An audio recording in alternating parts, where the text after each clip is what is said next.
नमस्कार दोस्तों एक इंसान था जिसकी जेब में कभी सिर्फ चंद डॉलर्स हुआ करते थे और उसने आगे चलकर एक पूरे देश की सरकार गिरा दी। ये कोई फिल्म की कहानी नहीं है दोस्तों, ये एक सच्ची घटना है। और सबसे हैरान कर देने वाली बात ये है कि इस पूरे एम्पायर की शुरुआत हुई थी सड़े हुए केलों से। आखिर कैसे एक गरीब इमिग्रेंट जो अपने साथ कुछ भी लेकर अमेरिका नहीं आया था, उसने एक ऐसा साम्राज्य खड़ा कर दिया कि लोग उसे द बनाना मैन कह के बुलाने लगे। और उसकी पावर इतनी ज्यादा बढ़ गई कि उसने एक पूरी कंट्री का तख्ता पलट कर दिया।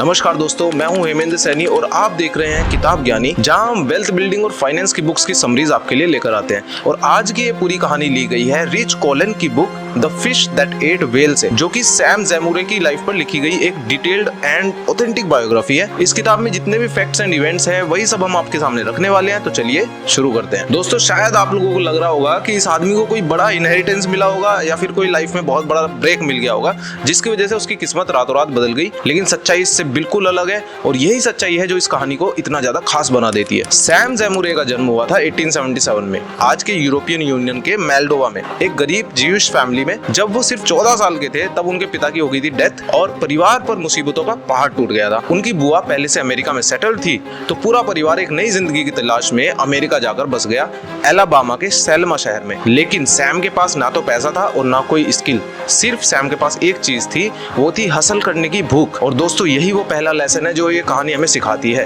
कि आपकी शुरुआत कितनी छोटी है ये मायने नहीं रखता, मायने रखता है कि आप उस शुरुआत से क्या सीखते हैं। तो चलिए आगे बढ़ते हैं और देखते हैं कि सैम ने अपना पहला कदम कैसे उठाया। सेल्मा शहर में सैम ने पहली नौकरी की एक फ्रूट स्टोर में, जहां उन्हें सिर्फ चंद डॉलर्स मिला करते थे, लेकिन उनकी नजर हमेशा की तरह कुछ बड़ा ढूंढ रही थी। एक दिन उन्होंने एलाबामा के पोर्ट पर एक ऐसी चीज देखी जिसने उनकी पूरी जिंदगी ही बदल कर रख दी। उन्होंने देखा कि बड़ी शिपिंग कंपनीज जैसे कि यूनाइटेड फ्रूट कंपनी अपने जहाजों से केले तो ला रही है, लेकिन जो केले रास्ते में थोड़े ज्यादा पक जाते थे, उनका रंग बदल जाता था, उन्हें वो बेकार समझकर फेंक दिया करते थे। एक आदमी जिसके पास कुछ भी नहीं था, उसने बेकार माल में आखिर ऐसा क्या देख लिया जो बाकी सबकी नजरों से छूट गया था। जिस चीज को एक बड़ी कंपनी कूड़ा समझकर फेंक रही थी, वही चीज किसी और के लिए सोने की खान कैसे बन सकती है? ये बात जरा सोचने वाली है दोस्तों। सैम ने वही किया। सैम ने उन राइप बनानाज यानी कि ज्यादा पके हुए केलों को सस्ते दाम पर खरीदना शुरू कर दिया और फिर उन्हें ट्रेन के जरिए तुरंत नजदीकी शहरों में बेचना स्टार्ट कर दिया। इससे पहले कि वो पूरी तरह खराब हो जाते, सैम उन केलों को बेच दिया करता। ये एक ऐसा बिजनेस मॉडल था जिसमें स्पीड सबसे ज्यादा जरूरी थी और यही वजह है कि लोग उन्हें बाद में सैम द बनाना मैन के नाम से बुलाने लगे। तो इस किस्से में एक बहुत बड़ा फाइनेंशियल लेसन छिपा हुआ है दोस्तों। जो लोग वेस्ट यानी बेकार समझी जाने वाली चीजों में अपॉर्चुनिटी ढूंढ लेते हैं, वही असली एंटरप्रेन्योर्स बनते हैं। सैम ने कोई नया प्रोडक्ट नहीं बनाया था, उन्होंने सिर्फ एक समस्या हल की जिसे बाकी सब लोग नजरअंदाज कर रहे थे। एक मालगाड़ी की पूरी बोगी भर के उसमें पके हुए केले बेच देना और उसी शुरुआत से आगे चलकर एक पूरा एम्पायर खड़ा कर देना, इन दोनों के बीच जो फासला है वो सालों की मेहनत, रिस्क और रिलेंटलेस हसल से भरा हुआ है। और यही हिस्सा है जो असल में इस कहानी को सबसे ज्यादा इंस्पायरिंग बनाता है दोस्तों। पहली ट्रिप में सैम ने अपनी जेब के सारे $150 लगाकर एक पूरा मालगाड़ी का कोच भर दिया राइप बनाना से और निकल पड़ा फिर उन्हें बेचने के लिए, बिना ये जाने कि आगे रास्ते में क्या होने वाला है। लेकिन यहाँ एक बहुत बड़ा चैलेंज छिपा था। ये केले किसी भी दिन पूरी तरीके से सड़ सकते थे और अगर समय पर नहीं बिके तो सैम की पूरी जमा पूंजी वहीं डूब जाती। बिना किसी बड़े नेटवर्क के, बिना किसी स्टाफ के, एक अकेला 18 साल का लड़का इतने सारे केले इतनी जल्दी आखिर कैसे बेचता? ये सोचने वाली बात है यार। सैम ने एक तरीका निकाला जो उस जमाने के हिसाब से बेहद स्मार्ट था। ट्रेन के चलने से पहले ही वो आगे पड़ने वाले छोटे छोटे कस्बों में टेलीग्राफ भेज दिया करता था ग्रोसर्स और स्ट्रीट पेडलर्स को, ताकि जब ट्रेन वहां पहुंचे तब तक खरीदार पहले से तैयार खड़े हो। उन्होंने अपने केलों को 3 हिस्सों में बांट दिया था। जो सबसे ज्यादा पक चुके थे वो पास के कस्बों में उतार दिए जाते, जो थोड़ा कम पके हुए होते उनको 100 मील दूर तक भेज दिया जाता और जो भी हल्के से पकने स्टार्ट हुए होते वो मेम्फिस और बर्मिंघम जैसे बड़े शहरों तक पहुंचा दिए जाते। पहली ट्रिप में लगातार 6 दिनों की दौड़ भाग के बाद हाथ में आता है सिर्फ $40 का प्रॉफिट। सुनने में भले ही $40 बहुत कम लग रहा हो, लेकिन सैम के लिए ये सिर्फ एक पैसा नहीं था, ये सबूत था कि उनका आइडिया सच में वर्क कर रहा है। और यही छोटा सा भरोसा था जो उन्हें अगले दिन फिर से उस दौड़ में वापस खींच कर ले आता है। अगले कुछ सालों में सैम ने इस एक आदमी वाली हसल को धीरे धीरे पूरे नेटवर्क में बदल दिया।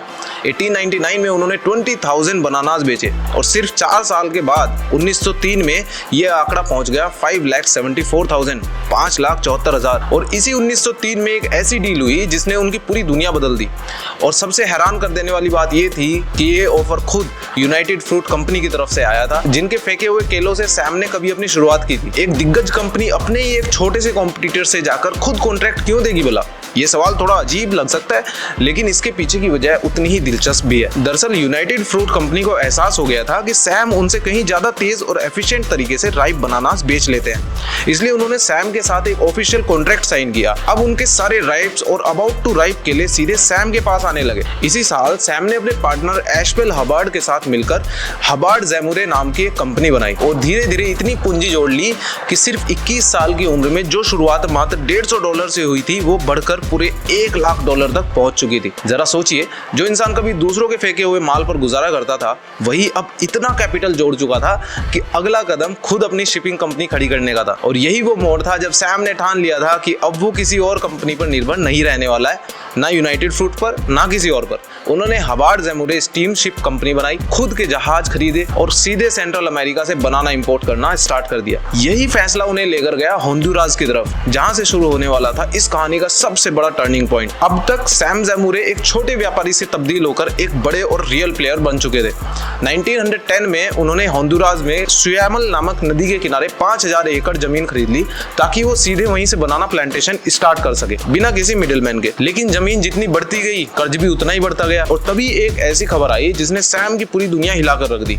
अमेरिका के secretary of state Philander Knox Honduras के कर्ज को निपटाने के लिए एक ऐसी डील कर रहे थे जिसमें जेपी मॉर्गन के बैंकर सीधा होंडुरास के कस्टम ऑफिसेज में बैठकर टैक्स वसूलने वाले थे। और अगर ये डील हो जाती तो सैम का पूरा बिजनेस टैक्स के बोझ के तले दब जाता। सैम ने पहले सीधा रास्ता अपनाया और खुद नॉक्स के पास मदद मांगने के लिए पहुंच गए, लेकिन जवाब में उन्हें साफ कह दिया गया कि वो अमेरिका और होंडुरास के आपसी मामलों से थोड़ा दूर रहे। और यहीं से सैम ने वो फैसला लिया जिसने उन्हें हमेशा के लिए इतिहास में दर्ज कर दिया। सैम सीधा न्यू ऑर्लियंस पहुंचे, जहां होंडुरास के अपदस्थ पूर्व राष्ट्रपति मैनुअल बोनीला एक्साइल में रह रहे थे। उन्होंने दो मशहूर सोल्जर्स ऑफ फॉर्चून को हायर किया, ली क्रिसमस और गाय मशीन गन मोलोनी, और साथ में एक पुराना यूएस का नेवी जहाज भी खरीद लिया जिसका नाम था हॉर्नेट। यूएस सीक्रेट सर्विस उन पर पहले से नजर रखे हुई थी। तो एक रात एक पार्टी के बहाने सबका ध्यान भटका दिया गया और बोनीला, क्रिसमस और मोलोनी चुपचाप निकलकर सैम की अपनी प्राइवेट क्रूज पर सवार हो गए। एक लेक को पार करके वो सीधा हॉर्नेट तक पहुंचे और जहां पहले से राइफलें, हजारों कार्टेजेस और एक मशीन गन छिपाकर रखी गई थी। अब जहाज सीधा होंडुरास के लिए रवाना हो गया। जनवरी 1911 में ला सीविया नामक शहर में हुई एक निर्णायक लड़ाई में ये मर्सिनरी फोर्स जीत गई।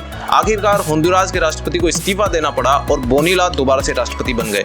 बदले में उन्होंने सैम को दशकों तक चलने वाली टैक्स कंसेशंस, एक बड़ा लोन और हजारों एकड़ जमीन दे दी। दोस्तों, यहीं से एक शब्द बना जो आज भी इस्तेमाल होता है, बनाना रिपब्लिक। ये शब्द उन देशों के लिए यूज होता है जहां की इकोनॉमी और पॉलिटिक्स किसी एक बड़ी विदेशी कंपनी के इशारे पर चलती है। और सैम ज़ेमुरे की ये कहानी इस शब्द की सबसे बड़ी, सबसे रियल मिसाल है। सैम ज़ेमुरे की कंपनी, जिसका नाम था सुयामल फ्रूट कंपनी, धीरे धीरे इतनी बड़ी हो गई कि वो सीधा टक्कर देने लगी दुनिया की सबसे बड़ी fruit company United fruit company को। 1930 में ग्रेट डिप्रेशन के दौरान सैम ने अपनी कंपनी को यूनाइटेड फ्रूट कंपनी को बेच दिया और बदले में उन्हें मिले यूनाइटेड फ्रूट के शेयर्स। लेकिन यहाँ एक बड़ी प्रॉब्लम थी, जिस कंपनी के शेयर्स उनके पास थे वो कंपनी उस वक्त भारी नुकसान झेल रही थी और सैम का पैसा धीरे धीरे डूब रहा था। एक आदमी जिसने पहले पूरी सरकार तक गिरा दी हो, वो अपनी इन्वेस्टमेंट डूबते हुए चुपचाप नहीं देख सकता। और यहीं से शुरू होता है इस कहानी का सबसे बड़ा ड्रामेटिक ट्विस्ट। जी हाँ, बिल्कुल 1933 में सैम ज़ेमुरे सीधा न्यूयॉर्क में यूनाइटेड फ्रूट कंपनी के बोर्ड मीटिंग में पहुंच गए। वहां बैठे डायरेक्टर्स उनकी बातों को गंभीरता से नहीं ले रहे थे, इसलिए सैम ने अपनी जेब से एक प्रॉक्सी स्टेटमेंट यानी कि शेयर होल्डर्स की तरफ से मिली हुई वोटिंग पावर का कागज का टुकड़ा निकाला, टेबल पर पटका और कहा, you gentleman have been fucking up this business long enough, I am going to straighten it out. मतलब आप लोगों ने इस बिजनेस को अच्छे से डुबा दिया है और अब मैं इसको ठीक करने वाला हूँ। इसके बाद उन्होंने अपने शेयर होल्डर्स वोट के दम पर पूरे बोर्ड को ही हटा दिया और खुद कंपनी के प्रेसिडेंट बन गए। और यहाँ से शुरू हुआ सैम का सबसे बड़ा ट्रांसफॉर्मेशन। जिस कंपनी के शेयर्स में उनका पैसा डूब रहा था, उसी कंपनी को उन्होंने अगले कुछ सालों में पूरी दुनिया की सबसे बड़ी और प्रॉफिटेबल फ्रूट कंपनी बना दिया। लेकिन दोस्तों, हर बड़ी कहानी में एक डार्क साइड भी होती है और सैम की कहानी इससे अछूती नहीं है। यूनाइटेड फ्रूट कंपनी, जिसे लोग मजाक में एल पुल्पो यानी द ऑक्टोपस कहते थे, इतनी पावरफुल हो गई थी कि वो पूरे सेंट्रल अमेरिका की पॉलिटिक्स को कंट्रोल करने लगी। और इतनी बड़ी पावर कभी भी अच्छे काम में इस्तेमाल नहीं होती। 1954 में ग्वाटेमाला में एक डेमोक्रेटिकली इलेक्टेड सरकार ने कुछ लैंड रिफॉर्म्स लाने की कोशिश की, जिससे यूनाइटेड फ्रूट कंपनी की जमीनों पर सीधा असर पड़ने वाला था। और इतिहास गवाह है कि जब भी कंपनी के प्रॉफिट प्रॉफिट्स पर आंच आई, नतीजा हमेशा एक जैसा रहा। यूनाइटेड फ्रूट कंपनी ने इसके लिए हायर किया एडवर्ड बर्नेस को, जिन्हें दुनिया फादर ऑफ पब्लिक रिलेशंस के नाम से भी जानती है। बर्नेस ने जर्नलिस्ट को ग्वाटेमाला बुलाया, उन्हें एक तरफा जानकारी दी और धीरे धीरे अमेरिकी जनता और सरकार दोनों को यकीन दिला दिया गया कि वहां की चुनी हुई सरकार दरअसल कम्युनिस्ट खतरा है। दोस्तों ये सब उसी दौर में हो रहा था जब खुद सैम ज़ैमुरे यूनाइटेड फ्रूट कंपनी के प्रेसिडेंट की कुर्सी पर बैठे थे। यानी जिस इंसान ने कभी अपने हक के लिए एक सरकार गिराई थी, अब वही एक पूरी कंपनी के फैसलों की कमान भी संभाल रहा था। नतीजा ये हुआ कि 1954 में CIA की मदद से ग्वाटेमाला की चुनी हुई सरकार को भी गिरा दिया गया। ये वाकया इतिहास में एक बहुत बड़ी बहस का विषय बन गया कि कैसे एक प्राइवेट कंपनी का प्रभाव देशों की तकदीर तय कर रहा है। दोस्तों ये हिस्सा हमें सिखाता है कि पैसा और पावर दोनों दो धारी तलवार होते हैं। इनका इस्तेमाल जितना बड़ा भला कर सकता है उतना ही बड़ा नुकसान भी कर सकता है। लेकिन दोस्तों सैम की जिंदगी का एक और पहलू है जो शायद बहुत कम लोग जानते हैं। अपनी जिंदगी के आखिरी सालों में सैम ज़ैमुरे ने अपनी दौलत का एक बहुत बड़ा हिस्सा फिलैंथ्रोपी में लगाया। उन्होंने टुलेन यूनिवर्सिटी को लाखों डॉलर दान किए, हेल्थ केयर और एजुकेशन के प्रोजेक्ट्स को फंड किया और एक ऐसा इंसान जिसने सरकारें तक गिराई थी आखिर में एक बिल्कुल अलग रास्ता चुन लेता है। शायद उम्र के साथ साथ इंसान की सोच भी बदल जाती है, या शायद उन्हें इस बात का एहसास हुआ कि असली विरासत पैसे में नहीं बल्कि उस असर में होती है जो आप दूसरों की जिंदगी में छोड़कर जाते हैं। 1961 में सैम ज़ैमुरे की डेथ हो जाती है, एक ऐसे इंसान के रूप में जो कभी एक गरीब इमिग्रेंट था और आगे चलकर इतना ज्यादा पावरफुल बन गया कि उसने देशों की किस्मतें तय की। उनकी कहानी आज भी the fish that at the whale किताब के जरिए जिंदा है, जिसे रिच कोहेन ने लिखा है। और दोस्तों इस पूरी कहानी का सबसे बड़ा सार यही है कि सक्सेस कभी भी एक सीधी लाइन में नहीं आती। सैम के पास ना रिसोर्सेज थे, ना लैंग्वेज आती थी, ना कोई कनेक्शन थे, लेकिन उनके पास एक चीज थी, वो थी हर मौके को पहचानने की काबिलियत, चाहे वो मौका सड़े हुए केलों के रूप में क्यों ना आया। उन्होंने रिस्क लिया, अपने फैसलों पर डटे रहे और जब वक्त आया तो अपने हक के लिए लड़े भी। ये कहानी हमें सिखाती है कि वेल्थ क्रिएशन सिर्फ पैसे कमाने की बात नहीं है, ये एक माइंडसेट है जो हर परिस्थिति में अपॉर्चुनिटी ढूंढने से बनता है। दोस्तों उम्मीद है आपको सैम ज़ैमुरे की ये कहानी बहुत पसंद आई होगी। अगर आपको ऐसी ही और रियल और दिलचस्प कहानियां चाहिए जो आपको एंटरटेन भी करें और आपकी फाइनेंशियल नॉलेज को भी बेहतर बनाए, तो चैनल को सब्सक्राइब करना बिल्कुल मत भूलिएगा। कमेंट में बताइए कि इस कहानी में सबसे ज्यादा दिलचस्प किस्सा आपको कौन सा लगा। मिलते हैं अगली वीडियो में एक और नई किताब के साथ, एक और नई कहानी के साथ। तब तक के लिए पढ़ते रहिए, बढ़ते रहिए। धन्यवाद।